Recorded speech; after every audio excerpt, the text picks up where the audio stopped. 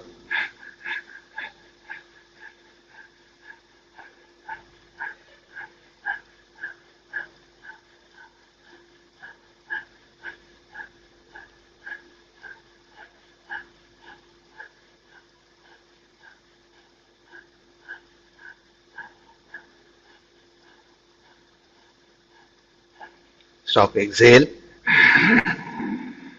रेचक,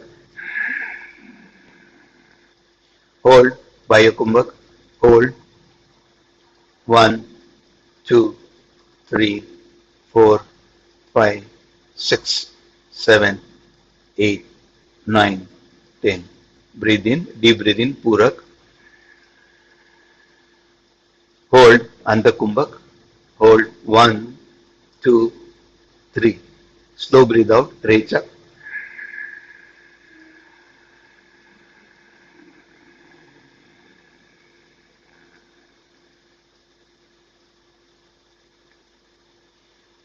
normal breathing. त्यानंतर आपण हा एक राऊंड झालाय, आणखीन 2 राऊंड आपण करणार आहोत. एक्झेल, अर्धपूरक, breathe in breathe out.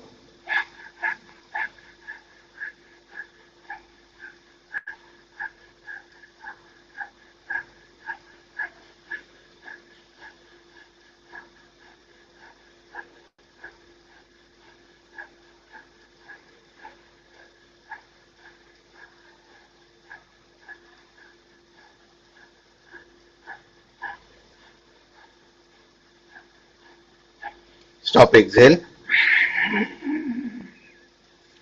hold breath, hold 1 2 3 4 5 6 7 8 9 10. Deep breathe in, full breathing,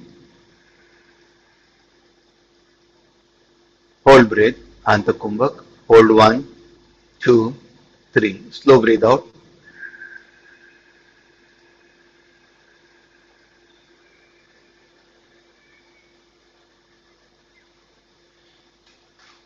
One last round. Exhale, Ardhapurak. Start, breathe in, breathe out.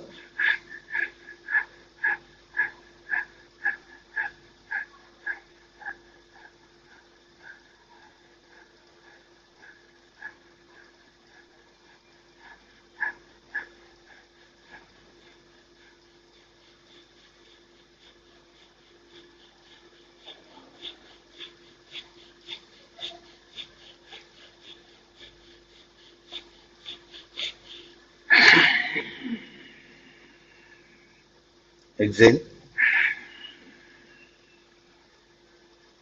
hold breath, hold 1 2 3 4 5 6 7 8 9 10.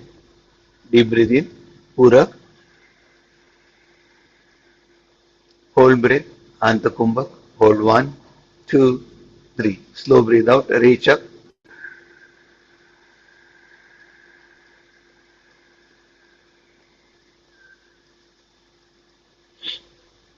त्यानंतर आपण ओंकार साधनेचा अभ्यास करतोय. सुरुवातीला आपण 3 ओंकार, नंतर 1 मिनिटाचं ध्यान आणि नंतर 2 ओंकार. जेवढा आपला श्वास आहे त्या श्वासातल्या अर्ध्या श्वासामध्ये म्हणायचं आहे, राहिलेल्या अर्ध्या श्वासामध्ये मकार करायचा आहे. आध्यात्मिक प्रगतीसाठी जास्ती मकार केलेला कधीही चांगला. ओंकार हा घंटानादासारखा दीर्घ असावा, तेलाच्या धारेसारखा अखंड असावा आणि शंखानादासारखा गंभीर असावा. सुरू करूया. एक्झेल, दर्शनयुक्त पूरक.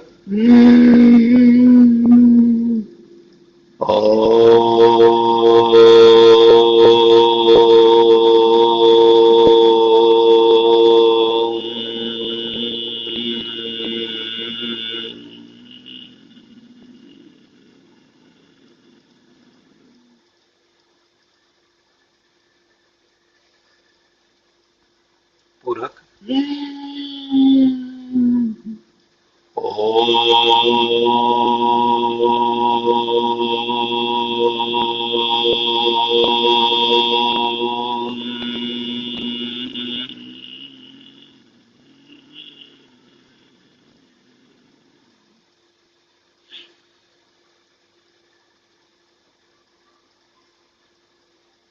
पूरक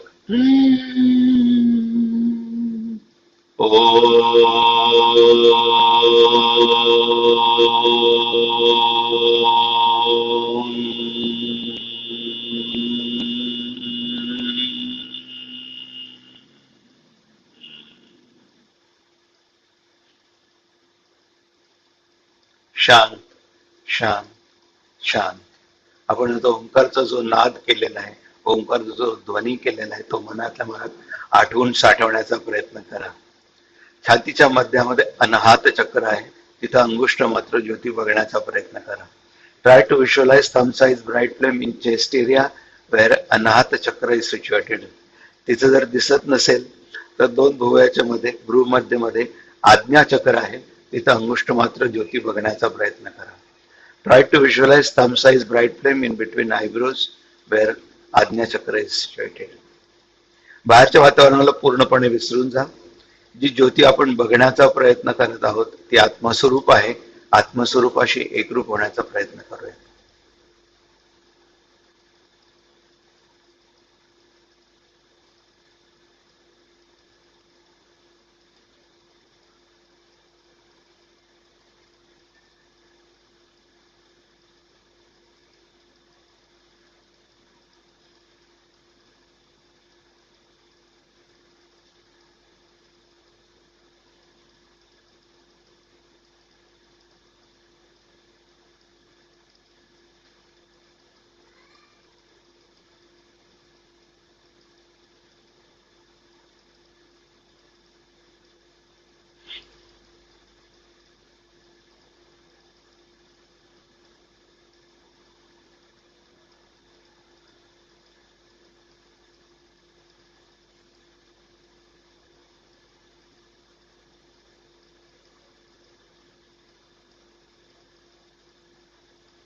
परत एकदा दोन वेळा ओंकार. एक्झेल. दर्शन पूरक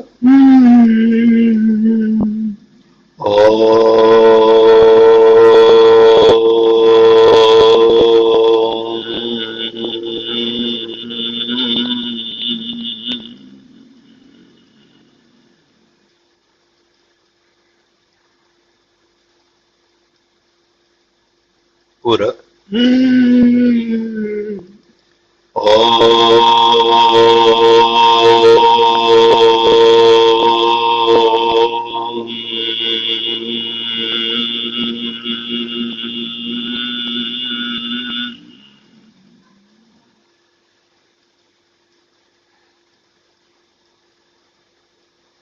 दुनियाचं दर्शन.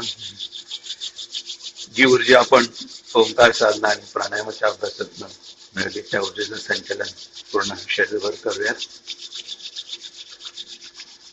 दोन्ही हातांनी चेहरा कप करूया.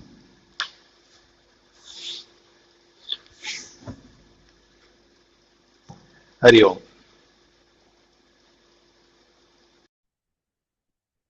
नमस्कार. अथ मोहमुद्गर स्तोत्रम भज गोविंदम. भज गोविंदम भज गोविंदम भज गोविंदम मूढमते संप्राप्ते सन्निहिते काले नहि नहि रक्षति डुक्रं करणे. मूढजहि हि धनागम तृष्णां कुरु सद्बुद्धिं मनसि वितृष्णां. यल्लभसे निज कर्मोपात्तौ वित्तन्ते न विनोदय चित्तम्. भज गोविंदम भज गोविंदम भज गोविंदम मूढमते. नारीस्तन भर नाभिदेशन् दृष्ट्वा मागा मोहावेशम्. एनन्मांसवसादिविकारं मनसि विचिन्तय वारं वारम्. भज गोविंदम भज गोविंदम भज गोविंदम मूढमते.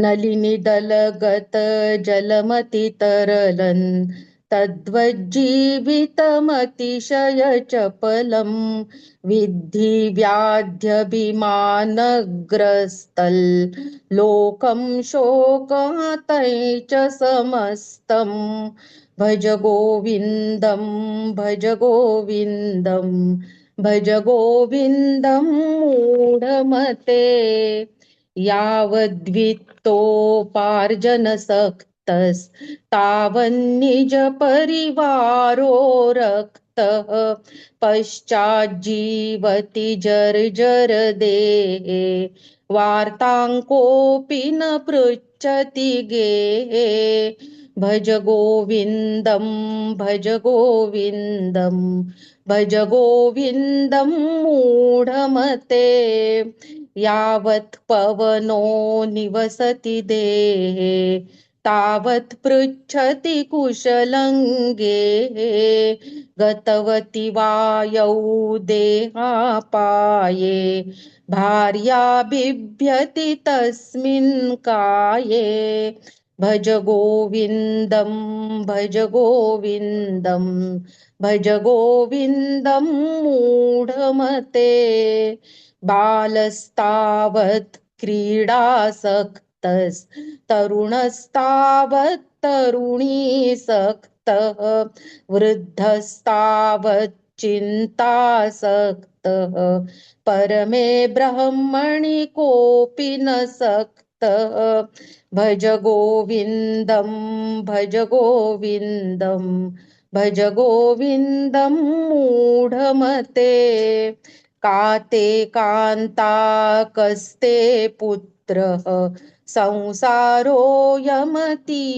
विचित्रः कस्य त्वं कुत आयातस्तत्त्वं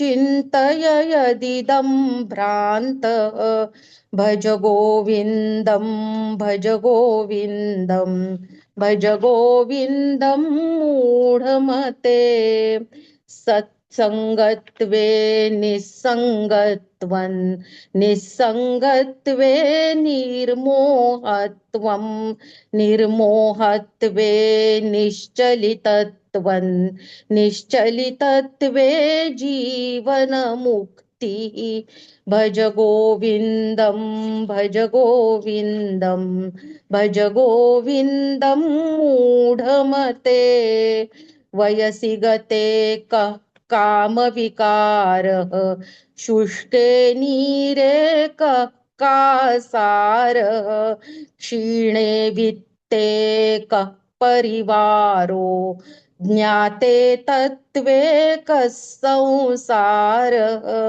भज गोविन्दं भज गोविन्दं भज गोविन्दं मूढमते मा कुरु धनजन यौवन गर्वं हरति निमेषात् कालः सर्वं मायामयमिदमखिलं हित्वा ब्रह्मपदं त्वं प्रविश विदित्वा भज गोविन्दं भज गोविन्दं भज गोविन्दं मूढमते दिनयामिन्यौ सायं प्रातः शिशिरवसन्तौ पुनरायातः कालः क्रीडति गच्छन्त्यायुस्तदपि न मुञ्चत्याशावायुः भज गोविन्दं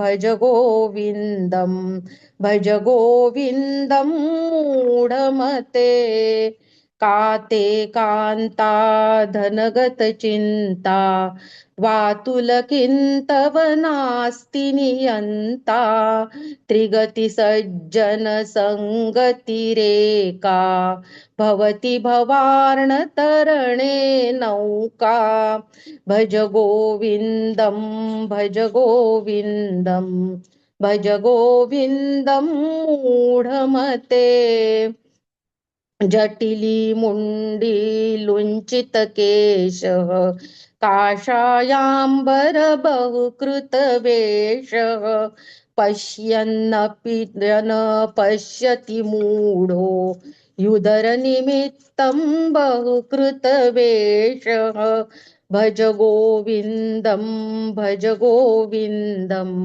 भज गोविन्दं मूढमते अङ्गङ्गलितं पलितं मुण्डन् दशनविहीनै जातं तुण्डं वृद्धो याति गृहीत्वा दण्डन् तदपि न मुञ्चत्याशापिण्डं भज गोविन्दं भज गोविन्दं भज गोविन्दं मूढमते अग्रे वह्निः पृष्ठे भानु रात्रौ चुबुकसमर्पितजानुः करतलभिक्षस्तरुतलवासस्तदपि न मुञ्चत्याशापाशः भज गोविन्दं भज गोविन्दं भज गोविन्दं मूढमते कुरुते गंगा सागर गमनौ व्रतपरिपालनमथवा दानं ज्ञानविहीनः सर्वमतेन मुक्तिं न भजति जन्मशतेन भज गोविन्दं भज गोविन्दं भज गोविन्दं मूढमते सुरमन्दिरतरुमूलनिवासः शय्याभूतलमजिनौ वासः सर्वपरिग्रह भोगत्यागः कस्य सुखं न करोति विरागः भज गोविन्दं भज गोविन्दं भज गोविन्दं मूढमते योगरतो वा भोगरतो वा संगरतो वा संगविहीनः यस्य ब्रह्मणि रमते चित्तं नन्दति नन्दति नन्दत्येव भज गोविन्दं भज गोविन्दं भज गोविन्दं मूढमते भगवद्गीता किञ्चिचिदधीता गङ्गाजललवकणिका पीता सकृदपि येन मुरारिसमर्चा क्रियते तस्य यमेन न चर्चा भज गोविन्दं भज गोविन्दं भज गोविन्दं मूढमते पुनरपि जननं पुनरपि मरणं पुनरपि जननी जठरे शयनम् इह संसारे बहुदुस्तारे कृपया पारे पाहि मुरारे भज गोविन्दं भज गोविन्दं भज गोविन्दं मूढमते रथ्याकर्पट विरचितकण्ठः पुण्यविवर्जितपन्थः योगी योगनियोजितचित्तो रमते बालोन्मत्तवदेव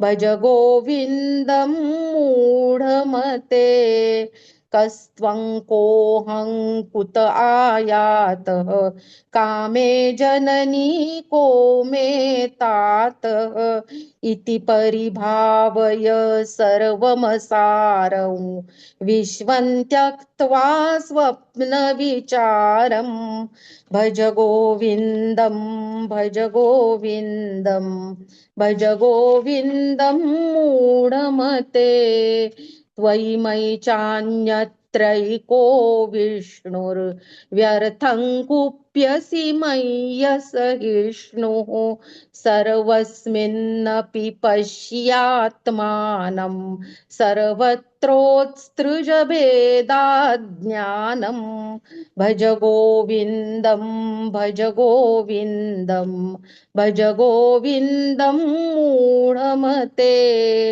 शत्रौ मित्रे पुत्रे बन्धौ मा कुरु यत्नौ विग्रहसन्धौ भव समचित्तः सर्वत्र त्वं वाञ्छस्य चिराद्यदि विष्णुत्वं भज गोविन्दं भज गोविन्दं भज गोविन्दं मूढमते कामं क्रोधं लोभं मोहं त्यक्त्वात्मानं भावय कोऽहम् आत्मज्ञानविहीना मूढास् ते पच्यन्ते नरकनिगूढाः भज गोविन्दं भज गोविन्दं भज गोविन्दं मूढमते गेयं गीता नाम सहस्रं ध्येयं श्रीपतिरूपमजस्रं ज्ञेयं सज्जनसङ्गे चित्तं देयं दीनजनाय च वित्तं भज गोविन्दं भज गोविन्दं भज गोविन्दं मूढमते सुखतः क्रियते रामभोगः पश्चाद्धन्तशरीरे रोगः यद्यपि लोके मरणं शरणं तदपि न मुञ्चति पापाचरणं भज गोविन्दं भज गोविन्दं भज गोविन्दं मूढमते पुनरपि रजनी पुनरपि दिवसः पुनरपि पक्षः पुनरपि मासः पुनरप्ययनं पुनरपि वर्षः तदपि न मुञ्चन्त्याशामर्षं भज गोविन्दं भज गोविन्दं भज गोविन्दं मूढमते कातेष्टादश देशे चिन्ता वातुल तव किन्नास्ति नियन्ता यस्त्वां हस्ते सुदृढनिबद्धं बोधयति प्रभवादिविरुद्धं भज गोविन्दं भज गोविन्दं भज गोविन्दं मूढमते अर्थमनर्थं भावय नित्यं नास्ति ततः सुखलेशः सत्यं पुत्रादपि धनभाजां भीतिः सर्वत्रैषा विहिता रीतिः भज गोविन्दं भज गोविन्दं भज गोविन्दं मूढमते प्राणायामं प्रत्याहारं नित्यानित्यविवेकविचारं जाप्यसमेतसमाधिविधानं कुर्ववधानं महदवधानं भज गोविन्दं भज गोविन्दं भज गोविन्दं मूढमते गुरुचरणाम्बुज निर्भर भक्तः संसारादचिराद्भवमुक्तः सेन्द्रियमानस नियमादेवन् द्रक्ष्यसि निज हृदयस्थं देवं भज गोविन्दं भज गोविन्दं भज गोविन्दं मूढमते इति श्रीमच्छंकर भगवतः कृतं मोहमुद्गर स्तोत्रं संपूर्णम्।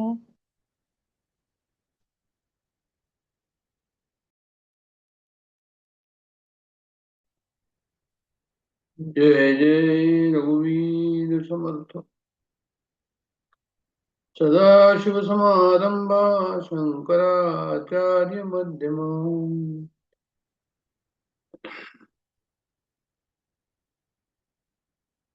सदाशिवसमारंभां शंकराचार्य मध्यमाम् अस्मदाचार्य पर्यन्तां वन्दे गुरुपरम्परा श्रुतिस्मृतिपुराणानाम् आलयं करुणालयं नमामि भगवत्पादं शङ्करं लोकशङ्करम् शङ्करं शङ्कराचार्यं केशवं बादरायणं सूत्रभाष्यौ कृतौ वन्दे भगवन्तौ पुनः पुनः गणाधीश दोईश सर्वा गुणांचा मुळारंभारंभतो निर्गुणाचा गमू शारदा मूळ चत्वार वाचा गमू पंथानंदया राघवाचा गुरुब्रह्मा गुरुर्विष्णू गुरुदेवो महेश्वरा गुरुर साक्षात परब्रह्म तस्मै श्री गुरुवे नमः.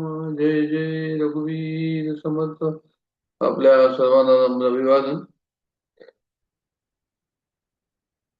शंकराचार्यांचं सर्वात प्रसिद्ध स्तोत्र भजगोविंदम आणि सर्वसाधारण साधकाला जे आहे त्याचा उपयोग आहे असं स्तोत्राचा आपण या ठिकाणी अभ्यास करतो आहोत. सुंदर स्तोत्र आहे, गोड स्तोत्र आहे, आपण ऐकलं जातं.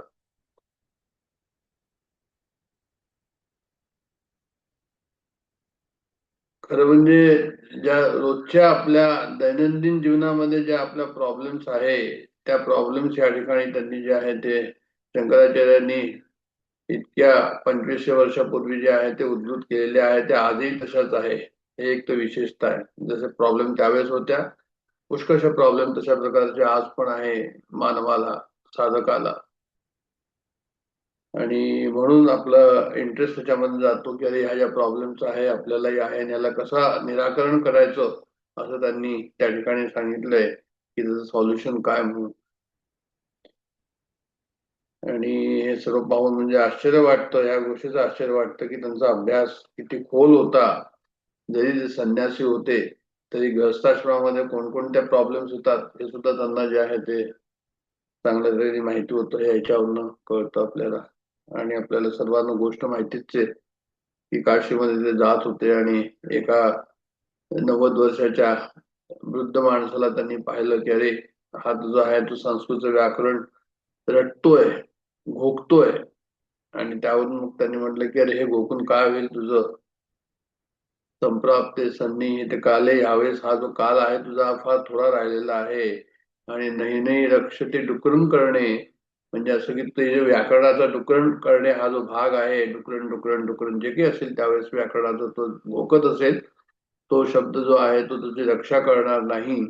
म्हणजे त्याचा अर्थ जो आहे तो ब्रॉड याच्यामध्ये जर घ्यायचा झाला तर हा घेता येईल किंवा कोणत्याही प्रकारचं व्यावहारिक ज्ञान जे आहे ते आमचं रक्षण करणार नाही. व्यावहारिक ज्ञान आवश्यक आहे. व्यावहारिक ज्ञान जे आहे ते गृहस्थाश्रमाकरता आणि कोणत्याही आश्रमाकरता व्यावहारिक ज्ञान जे आहे ते हवंच. आणि पण व्यावहारिक ज्ञान जे आहे ते आमचं रक्षण करणार नाही. आध्यात्मिक ज्ञानच त्या ठिकाणी हवं अशा प्रकारचं तो त्यांनी उपदेश दिलाय. आणि भजगोविंदम असं त्यात उपदेश केलाय की तो भजगोविंदम जो म्हटलं तर कदाचित तुला जे आहे त्याचा पुढे फायदा होईल म्हणून. आणि मग हळूहळू त्यांनी जे आहे ते आपली जी संपत्ती आहे, संपत्ती जी आहे ते कशा प्रकारे जी आहे ती धनागम तृष्णा आमची जी, आम्हाला असं वाटतं की आम्हाला काय वाटतं म्हणजे आम्ही हपापलेलं असतो धनापाशी, प्रॉपर्टीशी आणि कोणत्याही प्रकारची अशी जी आम्हाला कमी वाटते त्याच्याशी आम्ही हपापलेलो असतो. तर म्हणतात की ते सर्व तू सोडून दे. कारण की काय की यल्लभतेने जे कर्म उपात्त, तुझ्या कर्मामध्ये जे असेल, तुझ्या भाग्यामध्ये जे असेल, कर्मानुसार भाग्यामध्ये जे असेल त्याप्रमाणे तुला मिळेल. म्हणून ती जे आहे ते त्याला त्याच्यात आसक्ती ठेवू नको अशा प्रकारचा त्यांनी उपदेश केला. आणि नंतर नारीस्तनबल नाभिनिवेश याच्यामध्ये सुद्धा त्यांनी सांगितलं की जे आहे ते तुझी जी कामना आहे त्या कामनेला जे आहे तू आवर घाल. त्याला जे आहे ते विचार कर. त्या जी कामना ज्या ठिकाणी जाते आहे स्त्रीची पुरुषाकडे, पुरुषाची स्त्रीकडे, की ते किती इम्परमनंट आहे, म्हणजे ते किती अशाश्वत आहे, ते किती किती चेंज होणार आहे, ते आज आहे उद्या राहणार नाही अशा प्रकारची स्थिती आहे. म्हणजे श्री गुरु बिलसांनी असं सांगितलं होतं एकदा, त्यांच्या याच्यामध्ये विवेचन केलं होतं ते मला आठवलं म्हणून सांगतो की त्यांनी असं लिहिलं होतं की वैराग्य करता म्हणे लग्नाकरता गेले आणि मुलगी खूप सुंदर आहे, तर म्हणे वैराग्य कसं, तर म्हणे हा विचार करायचा. त्यांनी आपल्या भगवद्गीतेच्या याच्यामध्ये लिहिलेलं आहे बरं हे. तो असा विचार करायचा की म्हणे ही जेव्हा वृद्ध होईल आणि मराला टिकेल त्यावेळेस ती कशी दिसेल. अशा प्रकारचा विचार करून जे आहे ते स्वतःला त्या प्रलोभनापासून म्हणा, तुम्ही त्या कामनेपासून दूर ठेवायचा, अशा प्रकारचं त्यांनी लिहिलंय त्याच्यामध्ये. तर मला असं म्हणायचं या ठिकाणी की कामनेकरता सुद्धा जे आहे मनाची चंचलता जी आहे ती या ठिकाणी बरीच असते. आणि एतन माणसन वसते विकार, हे सर्व शेवटी मासच आहे, मासाचा गोळा आहे हा. आणि मनसी विचंत्य वारंवार, म्हणजे चिंतन कर असं शंकराचार्यांनी या ठिकाणी म्हटलंय. आणि नंतर त्यांनी नंतरच्या श्लोकामध्ये म्हटलंय की आमचं जे एक्झिस्टन्स आहे, आज 70-80 वर्षाचं आमचं आयुष्य आहे. आम्ही म्हणतो की आपल्याला असं वाटतं की खूप लांब आयुष्य आहे, पुढे जर गेलं तर आणखीन लांबच वाटतं ते. पण त्यांनी असं म्हटलंय की अरे हे लांब आयुष्य तू म्हणतोय, पण नलिनी जलगत जलमती तरलम, एखाद्या पानावर जसं पाण्याचा थेंब असतो, आणि पाण्याच्या थेंबाची किती आयु असते, किती मर्यादा असते, किती वय असतं त्याचं, किती वेळ राहतं ते पाण्याचा थेंब. त्यामुळे हे हे सुद्धा जे आहे तुझं जीवन सुद्धा जे आहे ते अशाच प्रकारचं तद्वत जीवित अतिशय चपलम, हे जीवन सुद्धा जे आहे ते केव्हा जाईल हे आपल्याला माहित नाहीये. म्हणून तो जो आहे तो काय कर, त्यामुळे आपला अभिमान आणि आपलं जे आहे ते अहंकार, अभिमान ज्याला आपण म्हणतो, हे त्या ठिकाणी ठेवू नको. कारण की काय आहे की आळावरच जसं पाण्याचा थेंब असतो तो जसं जातो, तशा प्रकारचं जे आहे ते आपलं जीवन आहे. नंतर ते म्हणतात की यावत दित्तोपार्जन शकतं, म्हणजे जोपर्यंत संपत्ती कमवण्याची आमच्यामध्ये ताकद आहे तोपर्यंत आम्हाला आमच्या घरचे लोक, कुटुंब, समाज, हे सर्व लोक विचारतील आम्हाला. पण आमचं जर एकदा असं झालं की बा जे आहे ते आता आम्ही कमवू शकत नाही, तर त्यावेळेस काय होईल, तर म्हणे ती क्षमता संपली की मग म्हणे घरातली माणसं जे आहे ते आमची विचारपूस करणार नाही. अशा प्रकारचं त्यांनी ते लिहिलं. पश्चात जावं ते जय, आणि त्याप्रमाणे जे आहे ते जर त्यावेळेस आमची तब्येत खराब असेल, वृद्ध अवस्थामध्ये सर्वांनाच काही ना काही त्रास असतोच, आणि त्यावेळेस असं वाटतं की बा ह्या लोकांनी विचारावं, तर त्यावेळेस जे आहे ते आपली कोणी दखल घेत नाही. आणि असं सर्व जरी असलं तरी शंकराचार्यांनी या ठिकाणी असं लिहिलंय, आणि डॉक्टर काकांनी लिहिलंय या ठिकाणी की तरी पण जगाचेही हित व्हावे असाच विचार शांतपणे आम्ही करत असावा, असंही त्यांनी या ठिकाणी लिहिलेलं आहे. त्याच्यानंतरच आहे यावत पवनो निवसती देहे तावत पृच्छत कुशली आहे, म्हणजे तेच आहे की जोपर्यंत प्राण आहे शरीरामध्ये तोपर्यंत जे आहे ते विचारपूस करतील. प्राण जोपर्यंत काम करत असतात तोपर्यंत जे आहे ते लोक विचारतात प्रकृती ठीक आहे की नाही असं विचारतात त्यावेळेस. पण समजा प्राण गेले तर काय होईल, तर म्हणे प्राण गेला तर म्हणे मग ती पत्नी जरी असेल तरी ती त्याला भिवू लागते, आणि ती म्हणते त्यांना लवकर घेऊन जा म्हणून मला भीती वाटते. अशा प्रकारचं जे आहे ते पत्नी पती काही समजा तुम्ही त्या ठिकाणी, म्हणजे जे आहे ते कोणी ठेवायला त्या ठिकाणी इच्छित नाही. म्हणून तुकाराम महाराज की जन हे सुखाचे दिल्या घेतल्याचे, अशा प्रकारचं जे तुकाराम महाराज म्हणतात की मी आपलं माझं माझं करून आम्ही सर्व आपल्या लोकांवर भिस्त ठेवायची की हे आमचे म्हणून. पण जे आहे ते काय त्या ठिकाणी उपदेश काय आहे, त्यामुळे उपदेश हा आहे की म्हणजे देह तादात्म्य व जगत सत्तत्व हे भ्रम आहे. म्हणजे मी देह आहे हा भ्रम आहे, जगत सत्य आहे हा भ्रम आहे, हे विचार करून जर वृद्धावस्था यायच्या पहिलेच काढून टाकलं, आमचं वेळ येण्याच्या पहिले जर आम्ही काढून टाकलं आणि सर्व भार कुणावर घातला, तर म्हणजे गोविंदावर भार घातला, तर भजे गोविंदम, मग शेवटचा दिवस गोड होईल.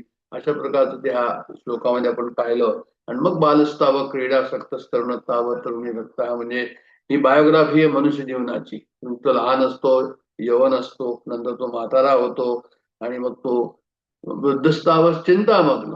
वृद्ध अवस्थेमध्ये काय होतं तर म्हणजे जे आहे ते त्याला चिंता खूप लागतात त्या ठिकाणी, आणि त्या ठिकाणी त्याची बरेचसे ओळखी झाले असल्यामुळे सर्वांची चिंता त्याला असते त्या ठिकाणी. बरेच तसं जे आहे ते एक मनुष्य असतो सुरुवातीला लहानपणी, आणि जेव्हा तो वृद्ध होतो तेव्हा त्याचं खूप मोठं कुटुंब होतं आणि त्याची मोठी चिंता लागून राहते.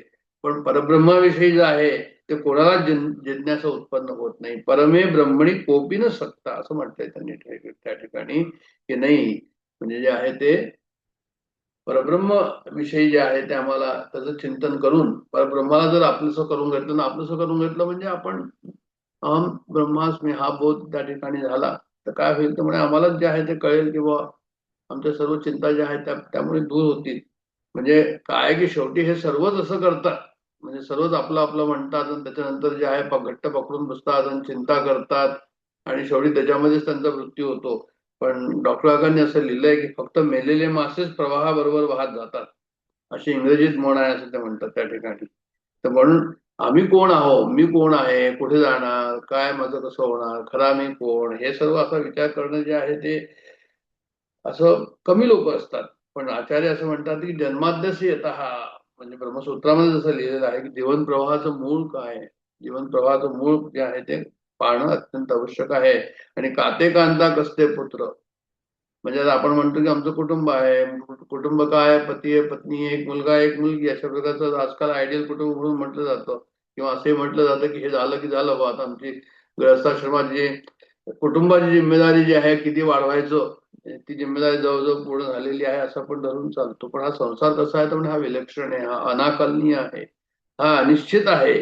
तर तू कोणाचा आहे ऍक्च्युअली, तू कुठून आला आहे, कस्तम कम कुठं आयात, कुठून तू आलेला आहे, तू कोण आहे. तत्वम चिंतम यदिदम यदिदम भ्रांत, म्हणजे हे सर्व भ्रमाचा तू नीट विचार करशील का, केलेला आहे का ह्या विचार. तर सांगायचं तात्पर्य या ठिकाणी आहे की म्हणजे आमचं जे ऍक्च्युअल लाईफ आहे त्याच्यामध्ये आम्ही गुरफटून गेलेलो आहोत, आणि आमचं खरं जे आध्यात्मिक लाईफ आहे त्याच्यामध्ये खूप तफावत आहे. म्हणजे जे आहे ते आम्हाला हा विचार करायला हवा की जे डॉक्टर काका नेहमी सांगतात ह्याच्याबद्दल की म्हणजे जे आहे तुम्ही विचार करा, त्यांचं सर्व जे आहे ते ज्ञानमार्गावरच त्यांचं सर्व पूर्ण भिजतंय. त्यांनी भक्ती ध्यान सांगितलेलं आहे, असं नाही की नाही सांगितलेलं आहे, पण हे आहे की त्याच्यावर तेवढा जोर नाही. त्यांचं सर्व जोर कशावर येतं म्हणजे विचारांवरच आहे की काही सांडावे लागत नाही, काही मांडावे लागत नाही, विचार शोधून पाहिजे म्हणजे काय, म्हणजे ज्ञान मार्ग. तोच ज्ञान मार्ग या ठिकाणी सांगतात परत परत. तुम्ही विचार करा की पत्नी तुझी कोण आहे, तुझा मुलगा तुझा किती आहे. तर हे सर्व जर तुम्ही विचार केला तर मग तुम्हाला त्याची उत्तरं जे आहे ते परमार्थामधनं मिळतील आणि तुम्हाला शांत करतील, समाधानी करतील. आणि हे सर्व कशामुळे होईल तर म्हणजे सत्संगत्व निसंगत्व. सत्संगच एक फक्त असा मार्ग आहे. म्हणजे जर तुम्ही कोणतेही धर्मग्रंथ जर घेतला हिंदू संस्कृतीमध्ये तर आपल्याला असं आढळेल की म्हणजे प्रत्येक धर्मग्रंथाने जे आहे ते सत्संगाला सर्वात श्रेष्ठ ठेवलेलं आहे. उदाहरण जर घ्यायचं गेलं तर रामचरित मानसामध्ये त्यांनी सांगितलं की प्रथम भगती करी सत्संगा, दुजी करी कथा प्रसंगा. तर म्हणजे जे आहे ते सत्संग हा सर्वश्रेष्ठ साधन आहे, ह्यात ते वाद नाही.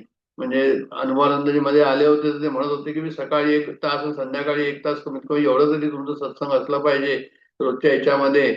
तर तुम्हाला जे आहे ते काहीतरी तुम्ही करता आहात असं असं कदाचित म्हणता येईल.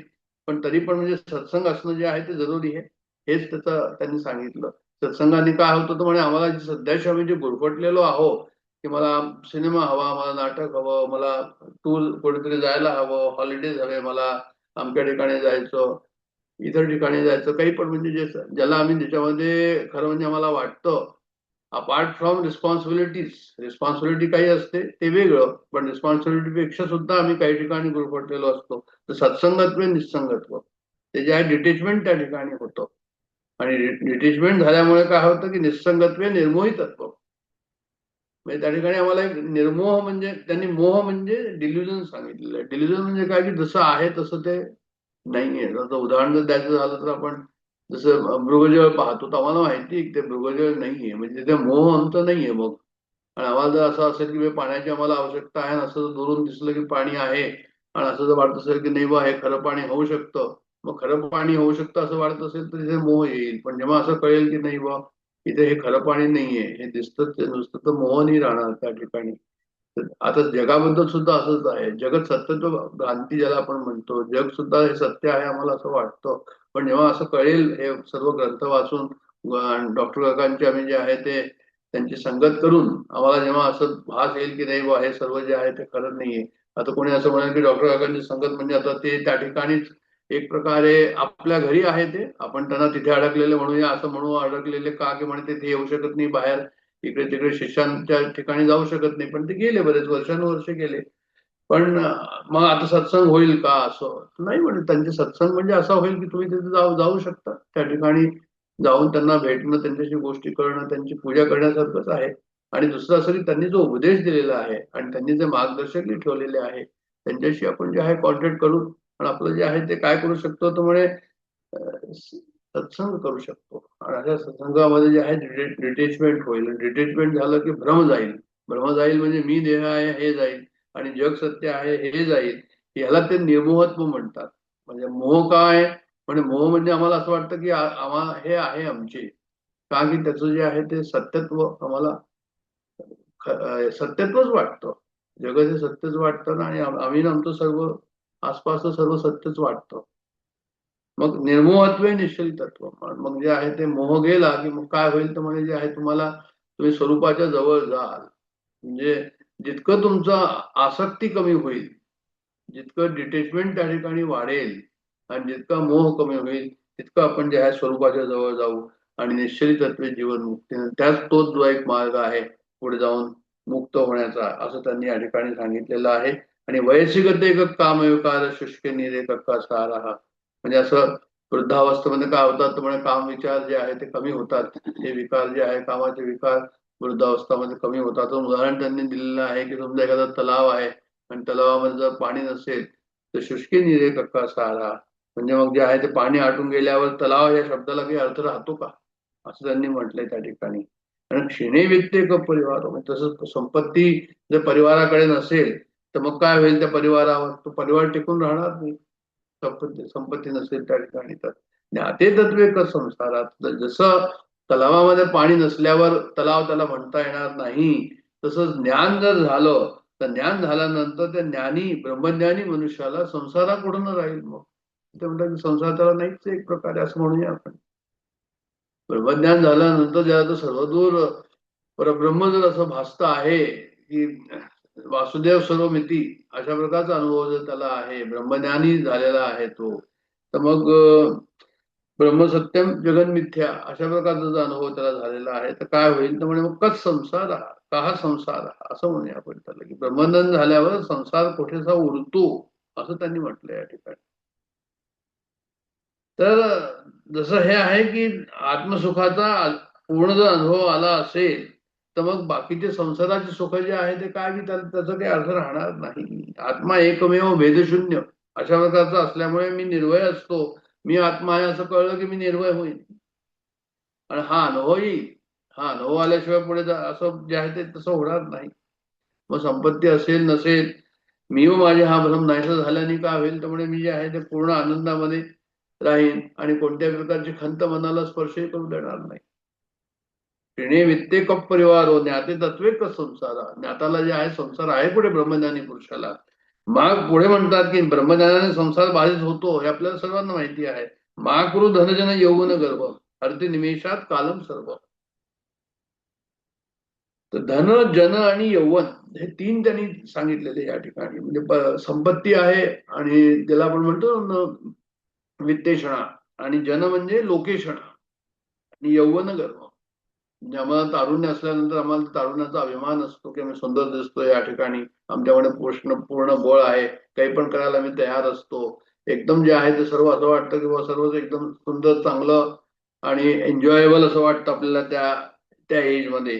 तर धन जन यौवन गर्वम याचा आम्हाला अभिमान असतो.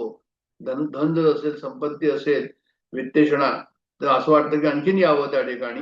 जन लोकेशणा की लोकांनी माझे सत्ता संपत्ती यश कीर्ती प्रतिष्ठा सर्व या ठिकाणी येऊन गेलं असं म्हणायला हरकत नाही. पण हरती निमेषा काळात सर्व हे एकदम केव्हा क्षणी जातील, एका क्षणात जातील असं त्यांनी त्या ठिकाणी म्हटलेलं आहे. का असं की म्हणजे मायामयम इदम अखिलम हित्वा, ते म्हटलं की ही माया आहे सर्व, आणि माया कशी तर म्हणे केव्हाही जाईल. माया खुदा की वह ले गए अपनी, अभी तू रोता क्यों अक्कल तेरी गई, आगे जानोगे समझोगे किसकी उमर रही.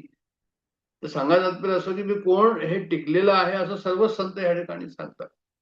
माया म्हणजे काय, माया म्हणजे जे आहे जे आम्हाला इंद्रियांना अनुभव येतं, जे आम्हाला मनाला अनुभव येतं, जे आम्हाला बुद्धीला अनुभव येतं, विषय आम्हाला अनुभव येतो इंद्रियांना, बुद्धीला, मनाला. तर हे सर्व काय की जे जे अनुभवाला येतं अशा प्रकारे याच्या थ्रू त्याला सर्व त्यांनी काय म्हटलंय तर म्हणे मायाच म्हटलेलं आहे. ही माया जी आहे ते काय करायचं तर म्हणे माया जी आहे तो निश्चित कर. म्हणजे ह्या सर्वात जसं जो नाश होतो तो कशाचा नाश होतो, संपत्ती स्वकीयता अरण्य याचा गर्भ धरू नको याचा नाश होतो. आणि कसा नाश होतो, क्षणात नाश होतो असं लिहिलंय शंकराचार्यांनी. आणि हे सर्व मायामाय आहे असं निश्चित केलं तर जे जे आम्हाला इंद्रियांनी ह्यांनी मनाने बुद्धाने कळतं ते सर्व मायामाय असं निश्चित केलं तर मग काय करायचं, ब्रह्माचं स्वरूप जाणायचं आणि ब्रह्माचं स्वरूप जाणून ब्रह्मरूप व्हायचं. ब्रह्मपदम त्वम प्रविशम विदित्वा, असं त्यांनी त्या ठिकाणी जे आहे ते आपल्याला अर्जन्सी काय, अर्जन्सी ह्या पदाची अर्जन्सी आहे की कसंही करून आमचं वय ह्यावेळेस चाललेलं आहे आणि हे वय जे चाललेलं आहे त्या वयाच्या हिशोबाने आम्हाला लवकरात लवकर काय करायचंय, म्हणजे लवकरात लवकर जे आहे ते मुक्त व्हायचंय. आता काय की आता हे सर्व आम्ही पाहतो. ब्रह्माचा अनुभव घ्यायचा म्हणजे प्रमाण निरपेक्ष अनुभूती, म्हणजे कोणतंही इंद्रिय, कोणतेही मन बुद्धी ह्यानी जे आहे ते आम्हाला त्याचा अनुभव येणार नाही. जसं गाढ झोप असते, गाढ झोपेमध्ये आम्हाला काहीच नसतं, आम्ही आनंदात असतो, तर तशा प्रकारचा तो आनंद आहे. म्हणजे कोणतंही इंद्रिय जे आहे त्यात कामास येत नाही आणि बुद्धी काय करते, फक्त ती कन्सेप्ट घेते. म्हणजे इंद्रिय मन बुद्धीचा जो अनुभव आहे त्याच्या परे जो अनुभव आहे तो ब्रह्माचा अनुभव आहे. हा वृत्तीने सुद्धा आपल्याला कळणार नाही. तर असा तो ब्रह्माचा अनुभव जो आहे तो या ठिकाणी आपल्याला घ्यायचा आहे. आणि देहात्मभाव हा तेव्हाच जाईल, हा देहात्मभाव तेव्हा जाईल जेव्हा जेव्हा जे आहे ते आम्ही हे समजून जाऊ की हे सर्व जे आहे ते कसं आहे, की हे सर्व जे आहे ते शाश्वत नाहीये. दोस्तही त्या ठिकाणी नाहीये, दुश्मनी त्या ठिकाणी नाहीये. म्हणजे दोस्ती करू नका, आओ मत कहो जाओ मत कहो, दुश्मन नका बनव. त्या संसाराला तुम्ही असं ठेवा की देहात्म भावामध्ये देह आहे पण देहात्म भावामध्ये नाहीये. म्हणजे देहात्म भावाची निवृत्ती आणि जीवात्म भावांनी परेशान न होणं, हा जो आहे तो परमार्थाचं काय म्हणे, परमार्थाची एक प्रकारे साधना आहे असं म्हणूया आपण त्याला वाटलं तर. तर माया झालं, आपण हे पाहिलं की माया मया मिदम अखिलम हित्वा ब्रह्मपदंतम प्रविश विदित्वा. दिनया पुढचं आहे 12वा हा श्लोक की दिनयामिन्यो सायं प्रात शिशिरव संतो पुनरायात काल क्रीडती गच्छत्यायु स्तदपि न मुंचत्याशा वायु. म्हणजे दिनयामिन्यो म्हणजे जे आहे ते चक्राकार गती जी मायेची आहे ती या ठिकाणी दाखवलेली आहे यांनी या ठिकाणी. म्हणजे दिवस रात्र, पुनरपी दिवसम पुनरपी पक्षम पुनरपी मासहा, हे जे आहे तसंच हे आहे की काय आहे तर म्हणजे जे आहे ते दिवस येतो आणि परत रात्र येते, सायं प्रात, दिवस रात्र संध्याकाळ सकाळ सर्व येत जात राहतात. शिशिर वसंत, शिशिर याच्यामध्ये जे आहे ती वृक्षता असते. वसंत ऋतूमध्ये काय असतं तर म्हणजे बहार असतो. हे जे ऋतुचक्र आहे शिशिर वसंत पुनरायात, हे परत परत येत राहतात. आणि काल क्रीडती गच्छत्यायु, काळाचा खेळ हा चालू राहतो. काल क्रीडती, काळाचा हा खेळ आहे, काळाचा खेळ आहे. या खेळामध्ये जे आहे काळाच्या खेळामध्ये गच्छत आयु, आमची आयु जी आहे, आमचं वय जे आहे ते चालत राहतो, चालत जातो ते पुढे. मग तदपीने मुंचत त्याशा वायू. पण आता एवढं सर्व असून सुद्धा आम्हाला कळतं आहे की आयुष्य सरत जात आहे, ऋतुचक्र चाललेले आहे, रात्रंदिवस चालले आहे, सकाळ संध्याकाळ चाललेलं आहे, सर्व काही आहे, तरी पण आशेची वादळ थांबत नाही. तदपीने मुंचत आशा वायू, त्यातून काही आपली सुटका होत नाही. म्हणजे जसं काय होतं की काय चाललेलं आहे काय नाही चाललेलं आहे हे डॉक्टर काकांनी या ठिकाणी लिहिलेलं आहे. डॉक्टर काकांनी या ठिकाणी असं म्हटलंय की तद्देजती तन्नेजती असं उपदेशाचं जे वाक्य आहे ब्रह्माबद्दलचं, त्यांचं म्हणणं असं की न ते दूर आहे न ते जवळ आहे, न ते जातं न ते येतं, न त्याला तुम्ही काहीच म्हणू शकत नाही. भरला गंधा ढाळी दिसे, असं ब्रह्माचं स्वरूप जे आहे ते दृश्य पदार्थाबरोबर आपल्याला असं वाटतं की ते जात आहे ते येत आहे, ब्रह्म जात आहे ब्रह्म येत आहे. पण कोण जात आहे ऍक्च्युअली? उपाधी जाते येते, देह जातो येतोय. आणि अचल कोण आहे? अचल म्हणजे ते स्वरूप आहे आपलं. अचल व ध्रुव जे आहे ते स्वरूप आहे. शयानो याते सर्वशः असं म्हटलेलं आहे.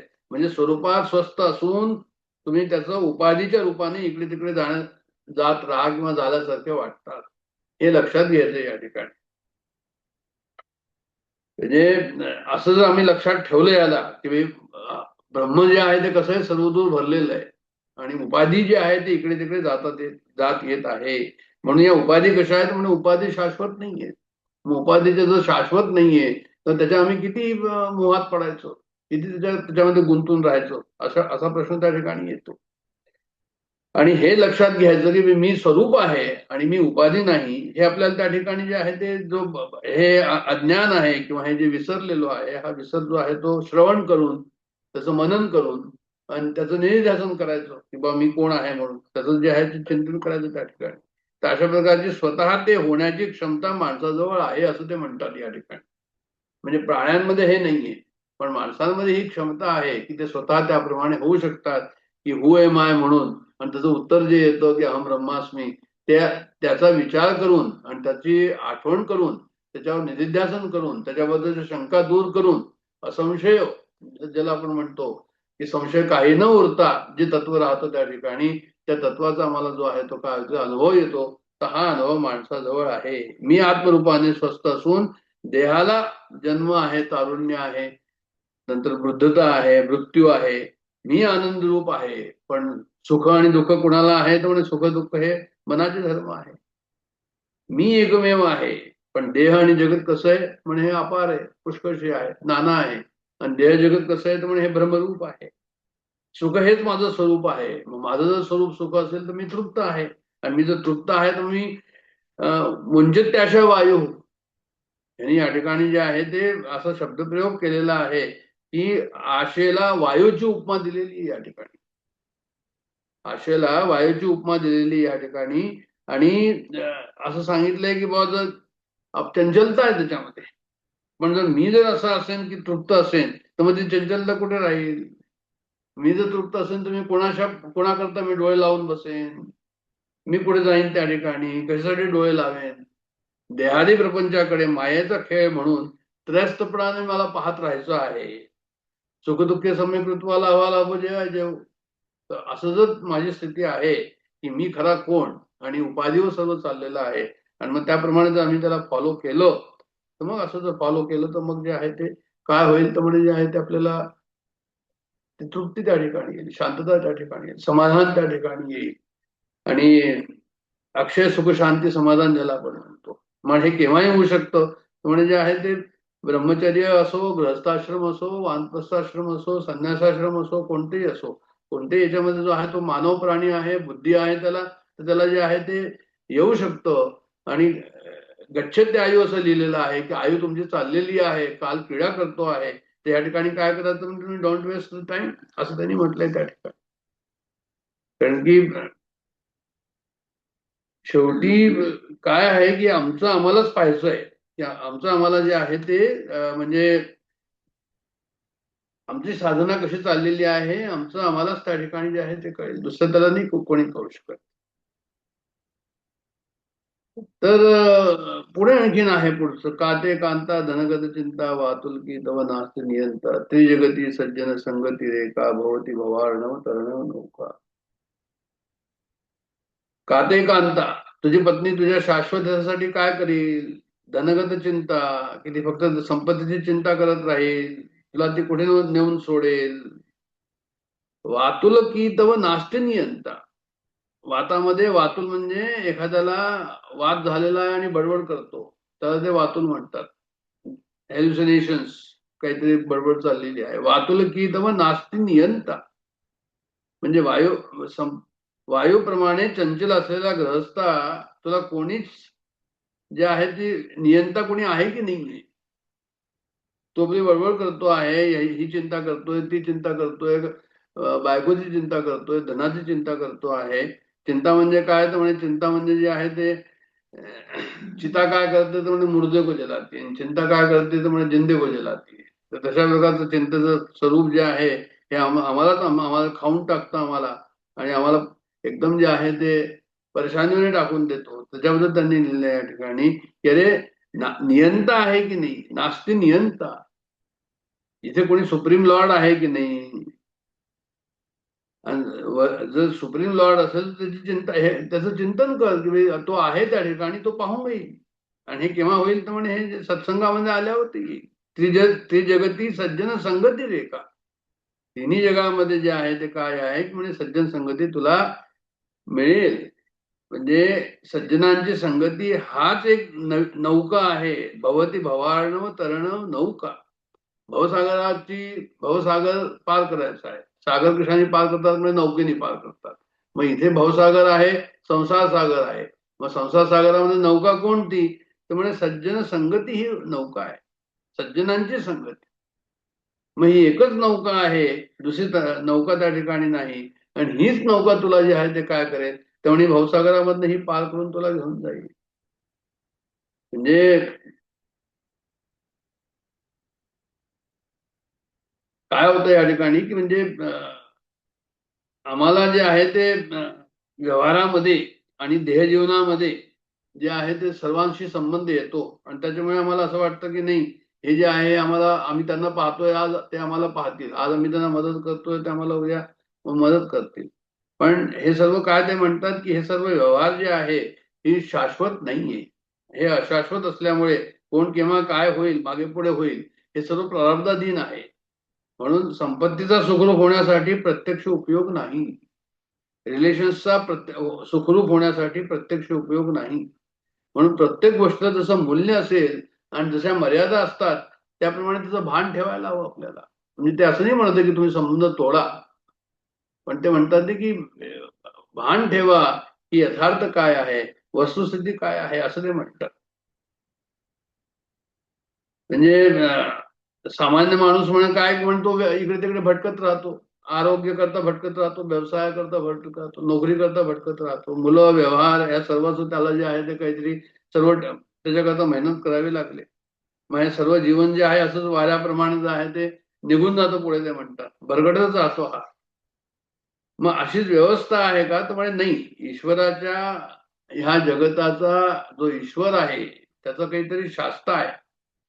त्यांनी शब्द इथे प्रयोग केलेला आहे की वातुल की तव नास्ति नियंता त्रिजगती सज्जन संगती रेखा भवती भवार्णव तरणे नौका. हा जो नियंता आहे, हा जो शास्त्र आहे या ठिकाणी, हा शास्त्र काय आहे तर म्हणजे त्यांनी सांगून दिलेलं आहे की ईश्वराने काही आपल्याला आज्ञा दिलेल्या आहे, त्या आज्ञेच्या हिशोबाने आम्हाला चालायला हवं. विधी निषेध आहेत या ठिकाणी. ते विधी निषेध कोणते आहे? परस्त्री, परधन, परनिंदा. फॉर एक्झाम्पल की आम्हाला आमचं कर्तव्य करायचं, त्यांच्या त्या आज्ञा आहे. धर्म सांगून मानवी जीवन जे आहे ते बंदिस्त केलेलं आहे आपल्या धर्माने, त्याप्रमाणे आपल्याला चालायला हवं. आणि त्याप्रमाणे जर वागलं नाही आणि स्वातंत्र्य जर आम्ही मनाला दिलं तर मग काय होईल? तर म्हणजे मग जे आहे ते शास्त्राला आम्ही जुमानत नाहीये, नियंत्रण आम्ही जुमानत नाही, असं होतील. आणि ते योग्य नाही. कारण विधी ते पाळीतं, निषेधाते गाळी येतं. जे असं करतात की विधी ते पाळीतं, निषेधाते गाळीतं, मज देऊनी जाळीलं कर्म फळे.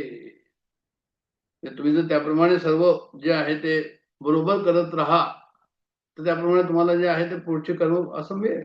आणि ह्याप्रमाणे तुम्हाला जीवन जगायचं असं त्यांनी सांगितलं. मग जीवन कसं होईल? तर म्हणजे शुद्ध होईल, शांत होईल, प्रसन्न राहील. त्याप्रमाणे धर्माची आज्ञा जी आहे हे अवडंबर म्हणून किंवा जुलूम म्हणून त्याला समोर नाही पाहायचं. की या त्यांनी तसं म्हटलंय, विधी ते पाळीतं, निषेधाते गाळीतं. आता निषेध आहे या गोष्टीला तर करून टाका, झालं, कोण पाहताय, अशा प्रकारचं असेल तर म्हणे नाही, म्हणे तुम्हाला जे आहे ते मग तुम्ही धर्माचे आज्ञा पालन करत नाहीये. मग तुम्ही आनंदी कसे व्हाल, सुखी कसे व्हाल, मग तुमचं चित्त शुद्ध कसं होईल? कोणत्याही परमार्थाला सर्वात प्रथम चित्तशुद्धीच हवी. म्हणजे कर्मानी जे आहे, निष्काम कर्माने काय होईल? चित्तशुद्धी होईल. कर्माने चित्तशुद्धी होईल म्हणजे निष्काम कर्माने. आणि उपासनेनी काय होईल? तर म्हणजे उपासनेने जे आहे ते चित्त तुमचं एका ठिकाणी राहील, विक्षेप निवृत्ती होईल. कर्मयोगेन चित्तशुद्धी आणि उपासनेनं विक्षेप निवृत्ती. आमचं मन जे आहे ते इकडे तिकडे भटकतं. कर्मयोगेनं चित्तशुद्धी म्हणजे मल शुद्धी. म्हणजे मला आमच्या अंतःकरणातला मळ कशाने जाईल? तर म्हणजे निष्काम कर्माने जाईल. निष्काम कर्माने कधी पण ज्ञान नाही होणार. पण जे आवश्यक आहे चित्तशुद्ध होणं, हे त्याच्याशिवाय ज्ञान होणार नाही. मग चित्तशुद्ध जर नसेल तर ज्ञान होणार नाही. चित्तशुद्ध कशाने होईल? तर निष्काम कर्माने होईल. निष्काम कर्मच केलं तरच होईल. आणि मन इकडे तिकडे भटकतं ते कशाने होईल? तर म्हणजे विक्षेप निवृत्ती जी मनाची आहे ती उपासनेने विक्षेप निवृत्ती. आमची आपली उपासना जी गुरूंनी सांगितलेली आहे, डॉक्टर काकांनी सांगितलेली आहे, आपल्या आपल्या जे की ज्यांचं हे आहे, श्रद्धा आहे, विश्वास आहे, आणि जे उपासना करतात ते अत्यंत आवश्यक आहे की ते रोज चालू ठेवणं. कारण की हे काही एक दिवसाचा, 2 दिवसाचा असं नाहीये, वर्षाचा, 2 वर्षाचा हा कोर्स नाहीये, 5 वर्षाचा, यांनी काम होऊन जाईल म्हणून, की पीएचडीचा आहे बा 5-7 वर्षात होईल म्हणून, तसंही नाहीये. हे जीवनभराची ही उपासना आपल्याला जे आहे ते आहे तेव्हा जाऊन कुठे काही कार्य होईल तो होईल. म्हणून अत्यंत आवश्यक आहे या ठिकाणी काय की म्हणे जे आहे ते पहिले चित्तशुद्धी व्हावी, चित्तशुद्धी होऊन उपासनेने विक्षेप निवृत्ती व्हावी. असं जर असेल तरच मग जे आहे तुम्ही विधीचे पाळीचं निषेधाचे गाळीचं तसं होऊ शकेल. अत्यंत आवश्यक आहे की जर तसं जीवन असेल तरच तुम्हाला जे आहे ते ज्ञानमार्गामध्ये तुम्ही पुढे जाऊ शकाल, नाही तुम्ही पुढे जाऊ शकणार नाही. म्हणजे जसं आपण म्हणतो श्रवण केल्याने जे आहे ते काय, श्रवणेनं अज्ञान निवृत्ती, मननेनं संशय निवृत्ती आणि निधिध्यासेनं काय तर म्हणजे वासना निवृत्ती. तर हे सर्व जे टप्पे आहे एक एक जे दाखवलेले आहे साधनेचे, ते पहिली साधना कोणती नंतरची साधना कोणती असं भान असलं पाहिजे. म्हणून विधीचे पाळीचं निषेधाचे गाळीचं हे अत्यंत आवश्यक सूत्र या ठिकाणी जे आहे ते डॉक्टर काकांनी पण या ठिकाणी म्हटलेलं आहे की ईश्वराच्या आज्ञा ज्या आहे आणि ज्या संतांनी सुद्धा सांगितलेल्या आहे, अत्यंत सुटसुटीत स्वरूपात संतांनी सांगितले. तर ते म्हणतात की परस्त्री परधन परनिंदा टाळावी, मातापितांचा सांभाळ करावा, सत्याचं आचरण करावं, संत सेवा करावी, ईश्वराची उपासना करावी, कर्तव्य दक्ष असावं, जे काही ऋण आहे समाजामध्ये ते ऋण मी फेडावीत आणि योग्य वेळी प्रपंचातून बाजूला व्हावं, जितकं बाजूला होता येईल तितकं बाजूला व्हावं. आणि हे धर्माचे संतप्रणीत स्वरूप आहे. धर्माचं संतप्रणीत स्वरूप समजवलं या श्लोकाच्या माध्यमाने डॉक्टर काकांनी की त्रिजगती सज्जन संगती रेखा भवती भवार्णव तरणव लोका. तर भवसागर जो आहे ही जी डॉक्टर काकांची नाव आहे त्याच्यात बसून आपण जे आहे ते जाऊ शकाल. हे कसं काय तर म्हणे हे तेव्हाच होऊ शकाल जेव्हा की हे सर्व तुम्ही करत राहाल त्याप्रमाणे. आणि असा जो माणूस असो तोच खरा जो आहे तो शिष्य असतो, तोच खरा भाविक असतो, तोच खरा धार्मिक असतो. म्हणून ईश्वर हा तुझा नियंता आहे. तू स्वतःला मी आपला जे आहे ते आता माझ्यावरती कोणीच नाही, मी सर्वात मोठा, अशा प्रकारचं धरून जे आहे ते चालणार नाही. आता आम्ही लग्नाला गेलो होतो पुण्यात, त्यांनी आम्हाला असं म्हटलं होतं की आता आमच्या याच्यामध्ये कुटुंबामध्ये सर्वात मोठे तुम्हीच आहात, तर तुम्ही जरूर या लग्नाला म्हणून. तर सर्वात मोठे तुम्हीच आहात म्हणजे या ठिकाणी ते आठवण देतात ते की ईश्वर हा तुझा नियंता आहे. तू स्वतःला निराधार मोकाट समजू नको, खूप तू स्वतः मोठा आहे असं समजू नको. अशा प्रकारची आठवण या ठिकाणी जे आहे त्या या श्लोकाच्या अनुषंगाने या ठिकाणी आपल्याला दाखवलेली आहे. तर हे सर्व काय होईल तर सज्जन संगती, सज्जन संगतीने हे होईल. जटिलो मंडी लुंचित केश काशायाम बहुकृत वेश पश्चंदवी येण पश्चती मूढे उदरनिमित्तम बहुकृत वेश, असं त्यांनी या ठिकाणी म्हटलेलं आहे. त्यांनी म्हटलं या ठिकाणी की म्हणजे जे आहे ते काय तर म्हणजे जटा धारण केलेले आहे. जटिलो मुंडी, आणि मुंडी म्हणजे मुंडन केलेलं आहे. जटाधारी आहे, मुंडी आहे, आणि लुंचित केश आहे आणि काशायांबर वस्त्र आहे.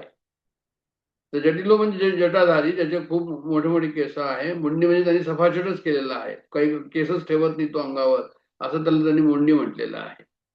आणि लुंचित केश म्हणजे स्वतःला त्रास द्यायचा आणि सहन करायचं ते दुःख.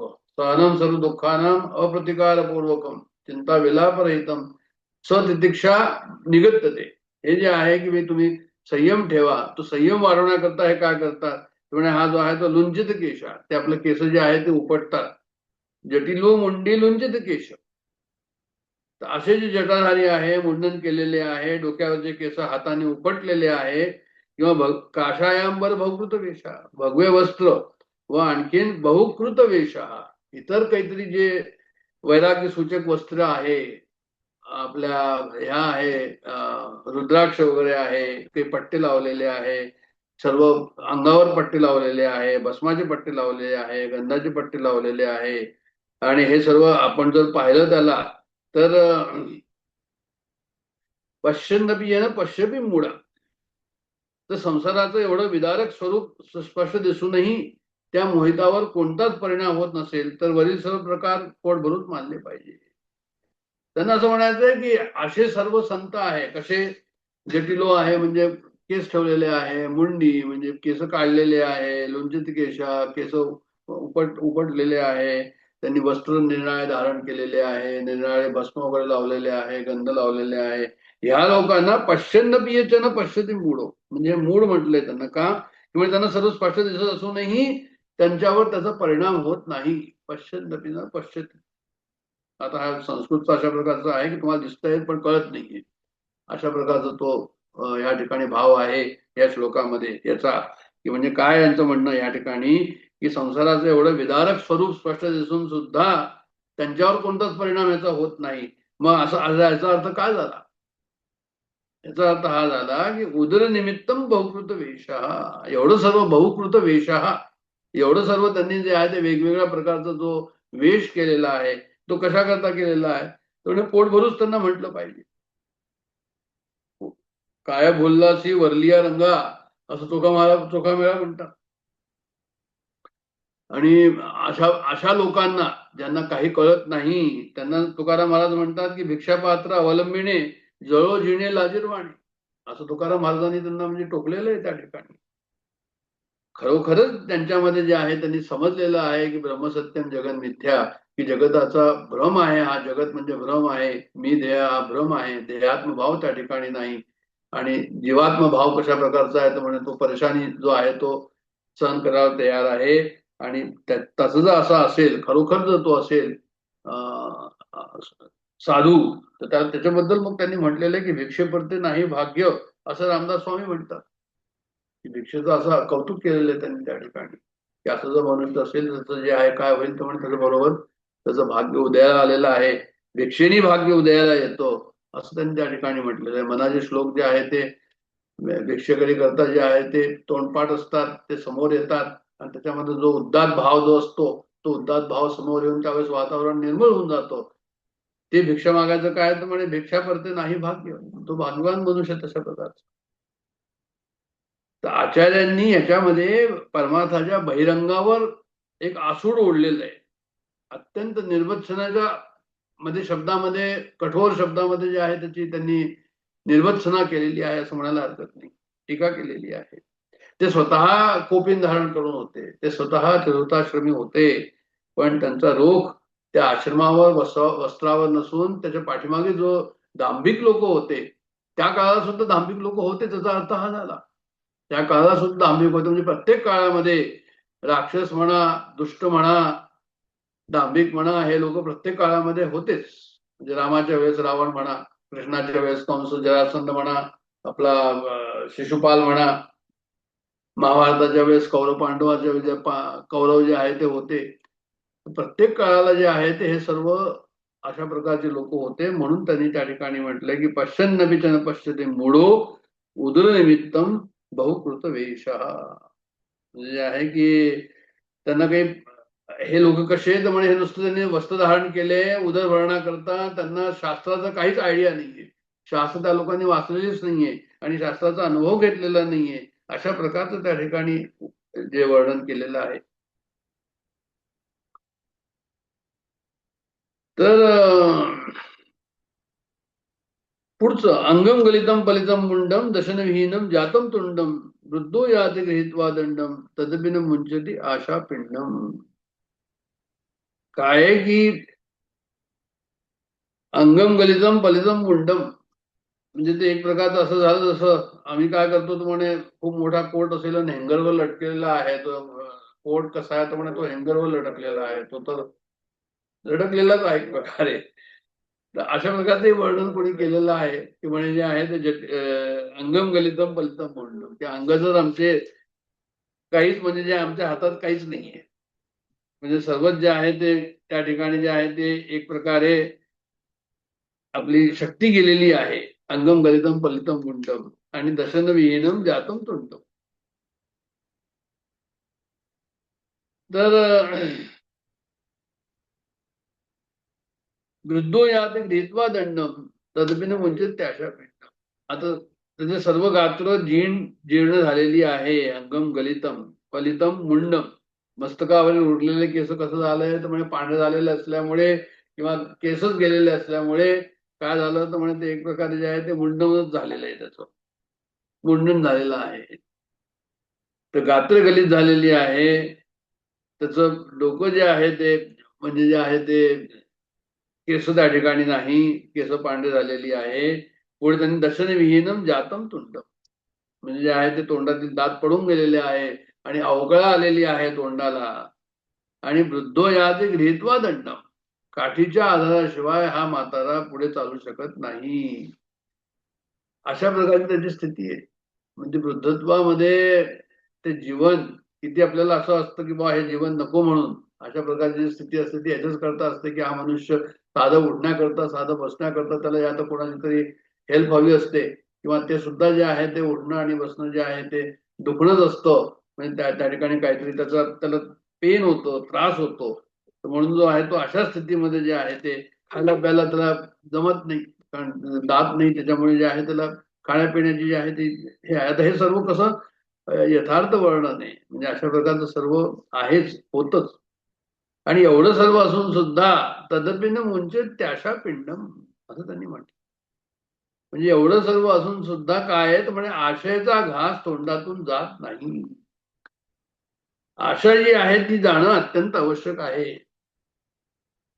आशा जर नाही गेली म्हणजे वासना त्या ठिकाणी. कारण काय की वासनेचं आशेचं असं आहे, कठोर निषेधामध्ये वर्णन केलेलं आहे. या रेफरन्स मध्ये जे आहे, या श्लोकाच्या रेफरन्स मध्ये कोणी संतांनी कठोर निषेधाबद्दल सुद्धा उद्धरण केलेलं आहे. कठोर निषेधामध्ये असं म्हटलंय की यदा सर्वे प्रमुच्यन्ते कामा यस्य हृदिश्रितः अर्धमर्त्यो वृतो भवत्र ब्रह्म समुश्रते. म्हणजे त्याचा अर्थ त्यांनी असा दिलेला आहे की मनुष्याच्या हृदयात वास करणाऱ्या सर्व वासना म्हणजे सर्व आशा ज्यावेळी क्षीण होतात त्यावेळी तो अमृत तत्व पाहून जिवंतपणीच ब्रह्मरूप होतो. हे काय म्हटलं या ठिकाणी की वासना म्हणजे निर्वासन होणं हा परमार्थाचा प्राण आहे, असं श्री गुरु बेलसांनी एका ठिकाणी लिहिलेलं आहे. जोपर्यंत निर्वासन होणार नाही तोपर्यंत जे आहे त्या आशा जोपर्यंत जाणार नाही तोपर्यंत काय आहे की म्हणजे तुम्हाला ती आत्मानुभव होणार नाही. म्हणजे वासना निश्शेष होऊन जिवंतपणी अमृत तत्व भोगणे हे सर्व उपनिषदाचं सार आहे. परत मी वाचतो, पुढचा श्लोक आहे कठोपनिषदाचा, त्याचा अर्थ हा आहे की वासना निश्शेष होऊन जिवंतपणी अमृतत्व भोगणे हे सर्व उपनिषदाचं सार आहे. कठोपनिषदाचा 86वा श्लोक आहे, पूर्वीचा 45वा श्लोक. ते हे सर्व या ठिकाणी का सांगितलं गेलं की आमच्या सर्व कृती वासनेवर अवलंबून असतात. मग कोणतेही आमचा असो व्यावहारिक दृष्टिकोन जो आहे तो बदलून आध्यात्मिक दृष्टिकोन जर त्या ठिकाणी आला तर मग काय होईल की आमच्या ज्या कृती होतील त्या वासनायुक्त मग तेवढ्या राहणार नाही. आणि वासनायुक्त जर नाही राहिल्या तर मग तुम्हाला जो आहे त्या ठिकाणी काय होईल की तुम्ही हळूहळू स्वस्वरूपाकडे वाटचाल करू लागा. तेव्हाच ते जे आहे ते मानवी जीवनाचं जे धन्यता आहे ती याच्यामध्ये आहे की वासनेला निश्शेष करणं. महत्वाकांक्षा टाका, वासनेला टाका असं वेदांत सांगतोय असं नाहीये. परंतु जेव्हा वासना स्वार्थाच्या पायावर उभी असते तर त्यावेळी जे आहे ते संघर्ष निर्माण होतो स्वतःच्या जीवनामध्ये. म्हणून आमची जी वासना आहे ती कशी हवी तर म्हणजे ती जी आहे ती स्वार्थावर उभी नको, मग अदरवाईज संघर्ष होईल त्या ठिकाणी. मग स्वार्थावर जर नको तर म्हणजे काय असायला हवं त्या ठिकाणी तर म्हणजे कर्तेपणाचा अभिमान आणि ममत्व बुद्धी या दोन तऱ्हेने वासना आमची व्यक्त होते. पुष्कळ आम्ही पाहतो आम्हाला कुणाची तरी काळजी लागते, अरे तू कुठे काय कसं आहे, ममता त्या ठिकाणी जागृत होते आणि करते पण की हो तुला काय हवंय ते मी देतो, तू काळजी करू नको, तू पुढे चल. तर हे करते पण जे आहे आणि ही जी ममत्व बुद्धी आहे हे सर्व काय हे वासनेचेच प्रकार आहे. ही वासना त्या ठिकाणी जागृत होते, ही वासना व्यक्त होते. पण आता खरी गोष्ट काय आहे, यथार्थपणा काय आहे. तदपिन मुंचत त्याशा पिंडम, आशा आमची जात नाही ह्या पिंडाची. पण यथार्थ काय आहे, म्हणजे यथार्थ काय आहे तर म्हणजे वास्तविक सर्व कर्तेपण हे आत्म्याचे, कर्तव्यपण आमचं नाही. म्हणजे मी करता म्हणशी तर दुखी होशी आणि राम करता म्हणशी तर पावशी अशी कीर्ती प्रताप. मग कर्तेपण कुणाचं झालं, रामदास स्वामी म्हणतात की रामाचं झालं. मग रामाचं झालं म्हणजे आत्म्याचं झालं. आत्म्याचं जो आहे जर कर्तेपण आहे तर जीव काय करतो, आम्ही काय करतो तर म्हणजे आम्ही आपल्याकडे ते कर्तेपण घेतो. मग जितकं आमचं मन बुद्धी प्राण इंद्रिय वगैरे सर्व काही आहे ते सर्व काम कशावर करतात, आत्मसत्तेवर. सोर्स काय आहे, आत्मसत्ता. आणि आम्ही काय म्हणतो की आम्ही जे म्हणतो की नाही हे मी केलेलं आहे आणि हे मी केलेलं नाही. एखादी चूक असेल तर म्हणतात नाही मी जिम्मेदार नाही, म्हणजे मी केली ती. आणि एखादं चांगलं झालं असेल तर ते आठवण देतो की नाही हे मी केलेलं आहे, मी त्यावेळेस तिथे होतो मी ते करून दिलं, करते पण त्या ठिकाणी येऊन गेलं. मग तो म्हणतो अच्छा माहित नव्हतं, बरोबर तुम्ही केलं का, हे खूप छान. तर हे असं का व्हावं, म्हणजे मला कर्तृत्व घेण्याची बुद्धी का व्हावी, तर त्याचं कारण एवढंच आहे की म्हणजे जे आहे ते कर्तृत्व मत काय येतो की मला आठवण नाही राहिली, मला जे आहे ते विसरून गेलो मी आपल्याकडे घेतो त्याला, कारण की मला त्याचे अज्ञान आहे त्या ठिकाणी, की का ज्ञान हे नाहीये की करणारा कोण आहे म्हणून मी या ठिकाणी घेतो. म्हणून मी अमुक करीन, मी अमुक करणार नाही असं कर्तृत्व मत तो धारण करतो. आणि त्याच्यामुळे काय होतं की जी चिंता होते मग दुःख भोगतो त्याच्यामुळे येतो.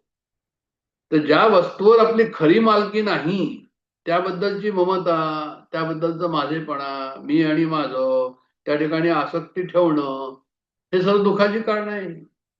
मग आमचं पुढे काय असायला पाहिजे, यथार्थ काय आहे, ज्ञान काय आहे, तर ज्ञान हे आहे की मी करता नाही, भगवंत करता आहे.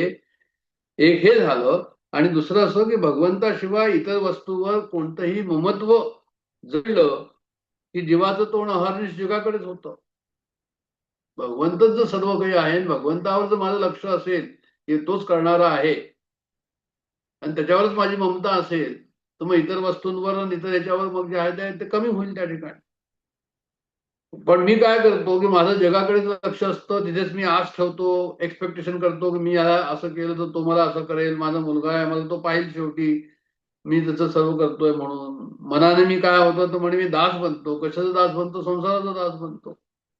मग हे बंधनच आहे, ही ग्रंथीच आहे एक प्रकारे. तर वासना अतिसूक्ष्म असल्याने ती सापडत नाही आम्हाला. आम्ही म्हणतो नाही आता आम्हाला आता काही असं विशेष नाही, आता आम्ही we are ready to go, काही हरकत नाही. पण ती खरं म्हणजे ती सूक्ष्म वासना जी तुम्हाला पकडून ठेवलेली आहे ती तुमच्या लक्षातच येत नाही. ती सापडत नाही आणि कर्तेपणाचा अभिमान आणि ममता यांना मारते. आणि म्हणजे काय होतं, म्हणजे कर्तेपणा आणि ममता यांना मारते म्हणजे काय त्याचं म्हणायचं आहे की जर ती नसेल, कर्तेपणा नसेल तर तो मारेल, मग ते आपोआप क्षीण होईल वासना. तर कर्तेपणाचा अभिमान जे आहे ते नको. आणि त्याचं उत्तर काय की भगवंताकडे आमचा कर्तेपणा सोपवून देणं, आम्ही निमित्त मात्र आहोत, हा एकच मार्ग आहे. महत्व मारण्यास आपली मालकी भगवंताला देऊन द्यायची. असं जर असेल तर मग जे आहे ते म्हणे हाच एक सोयीचा मार्ग आहे, दुसरा मार्ग नाहीये तिथे. तर भगवंताचा दास कसं करतो, दास आणि मालकाचे कसे संबंध असतात, तर मग त्यांनी शेवटलं सांगितलं दास आणि मालक. दास आणि मालक म्हणजे काय की तो दास त्याचं काम करत असतो मालकाचं, सर्व काही काम करतो त्याचं मालकाचं. मग मालक जे आहे त्याला खुश होऊन कधीतरी तो फळ देतो, मग आणि तो जे काही देतो त्याच्यामध्ये दास समाधान मानतो. मग असं जर त्या ठिकाणी आपली वेदांत शास्त्राच्या हिशोबाने, वेदांत शास्त्राचं हे रहस्य आहे, वेदांत शास्त्राच्या हिशोबाने अशी जर साधना झाली की मी दास आणि तू मालक, तू जे देईल त्याच्यामध्ये मी समाधान, रात्रंदिवस मी तुझीच सेवा करेन, तुझीच चाकरी करेन, असं जर ते कठोपनिषदामध्ये हे लिहिलेलं आहे सर्व या दोन ह्याच्यामध्ये. आणि हे मी का पाहिलं की आशा पिंडम, की हे जे आशा जी आहे ही पिंडाची आशा, वृद्ध झाला आणि काहीच तसं चालत नसेल तरी पण तो जो आहे तो आशा त्या ठिकाणी तिथे जात नाही. आणि या आशेचं एवढं महत्व आहे, म्हणजे आशा शब्दाची हकालपट्टी करायची. आणि आशा शब्दाची हकालपट्टी केव्हा होईल, जेव्हा आम्ही सगळं समजून घेऊ त्याप्रमाणे. कर्मण्यवादी कारस्ते मा फलेषु कदाचन, हे गीता तत्व जे आहे त्याप्रमाणे वागायचं, तर मग आशा शब्दाची हकालपट्टी व्हायला हवी. कर्म करून किंवा न करून फलाशा धरणे हे तर्क विसंगत आहे आणि अनुभवाच्या विरुद्ध आहे. आशा बाळगून फक्त जास्त मिळाल्याचा अनुभव नाही, नियोजनपूर्वक सर्वस्वपणाला लावून सतत काम करायचं. आणि प्रारब्ध अनुकूल असल्यास फळ मिळेल आणि प्रारब्ध अनुकूल नसेल तर फळ मिळणार नाही. मग मी काम कसं करेन या श्लोकाच्या हिशोबाने, की म्हणे मी जे आहे ते नियोजनपूर्वक सर्वस्वपणाला लावून सतत काम करायचं. म्हणजे एक प्रकार तुम्ही असं म्हणा की ते अटेच होऊन काम करायचं. त्याला अटेच होऊन काम करायचं म्हणजे आसक्ती तो भाग नको, पण अटेच म्हणजे सर्व काही फोकस कॉन्सन्ट्रेशन तिथे हवं. आणि ते फोकस कॉन्सन्ट्रेशन ते केल्यानंतर प्रारब्ध जर आमचं अनुकूल असेल तर मग त्याप्रमाणे जे आहे मला फळ मिळेल. अग्रेवन्नी पृष्ठे भानो रात्रो शुभकुसुमर पितर जानू, करतल वीक्षा तरतल वास तदपिन मुंचती आशा पाशा. हे अशा भाषेतही हे सुद्धा त्याच्यावरच आहे. म्हणून मी वाचलं या ठिकाणी की पुढे काय पुढे सर्वदूत आणि चारी बाजूला जाळ करून ठेवलेला आहे. पाठीवर दुपारचे 12 वाजले, गरमीची वेळ आहे, गरमीचे उन्हाळ्याचे दिवस आहे, सूर्य तळपतो आहे आणि रात्र झाली की हा गुडघे वर करून त्यात तोंड घालून विश्रांती त्याला घ्यावी लागते. कारण की त्याला जे आहे ते घर कोणतंच नाही आणि भिक्षा मागायला झोळी नसल्यामुळे कर्दल भिक्षा तरतल वास. हातामध्ये तो भिक्षा घेईल आणि झाडाच्या खाली तो वास करेल, म्हणजे तिथे जाऊन झोपेल असं त्यांना म्हणायचं. कारण राहायला झोपडी नाही, मग वृक्षाखाली मुक्काम करतो. पण असं सर्व असून सुद्धा, इतकं वैराग्य असून सुद्धा जे आहे ते काय ते म्हणे एकांड पिसे वैराग्य ज्याला आपण म्हणतो, तसं या ठिकाणी दाखवलेलं आहे या श्लोकामध्ये की त्याला आशापास सुटत नाही. म्हणजे कितीही विदारक असं दृश्य असलं तरी त्याचं मन जे आहे ते कुठे, ते मन जे आहे ते संसारामध्ये लागलेलं आहे. मूर्तिमंत दारिद्र्य अशा रूपात आपल्याला सर्व ते दिसतं, पण त्याच्यापाशी काय आहे तर म्हणजे त्याच्यापाशी जे आहे ते फक्त आशा पाशा त्याच्या गेलेलं नाहीये. तर ते असं शंकराचार्य या ठिकाणी सांगतात की बाबा रे, गोविंदाचं भजन करून निराशेचे धनी होऊ नये हे उत्तम. कर्दल भिक्षा तर तुला वास तदपिने म्हणजे ते आशा पाशा. तू निराश होऊन सर्व सोडू नको. काय कर तर म्हणे भगवंताचं भजन कर. तर आपण पुढे चलूया. आतापर्यंत आपण 16वा पासून परत पाहू, 16-17 अशा प्रकारे पुढच्या वेळेस. आणि आता मी इथेच विरमतो. जय जय रघुवीर समर्थ.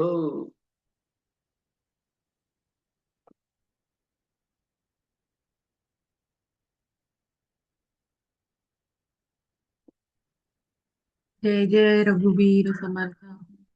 आता आपण आत्मषटकाकडे बोलूया. सर्वांनी आत्मषटक म्हणूया. मनोबुद्धी अहंकार चित्तानि नाहं, न च श्रोत्रजिह्वे न च घ्राणनेत्रे, न च व्योमभूमिर्न तेजो न वायुः, चिदानन्दरूपः शिवोऽहं शिवोऽहम्। न च प्राणसंज्ञो न वा पञ्चवायु, न वा सप्तधातुर्न वा पञ्चकोशः, न वाक्पाणिपादौ न चोपस्थपायु, चिदानन्दरूपः शिवोऽहं शिवोऽहम्।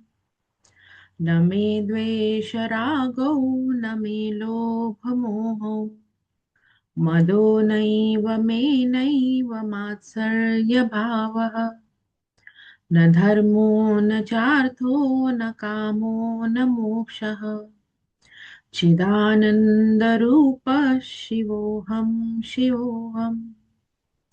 न पुण्यं न पापं न सौख्यं न दुःखं, न मन्त्रो न तीर्थं न वेदा न यज्ञः, अहं भोजनं नैव भोज्यं न भोक्ता, चिदानन्दरूपः शिवोऽहं शिवोऽहम्। न मे मृत्युशङ्का न मे जातिभेदः, पिता नैव मे नैव माता न जन्म, न बन्धुर्न मित्रं गुरुर्नैव शिष्यः, चिदानन्दरूपः शिवोऽहं शिवोऽहम्। अहं निर्विकल्पो निराकाररूपो, विभुर्व्याप्त सर्वत्र सर्वेन्द्रियाणां, सदा मे समत्वं न मुक्तिर्न बन्धः, चिदानन्दरूपः शिवोऽहं शिवोऽहम्। चिदानन्दरूपः शिवोऽहं शिवोऽहम्। चिदानन्दरूपः शिवोऽहं शिवोऽहम्।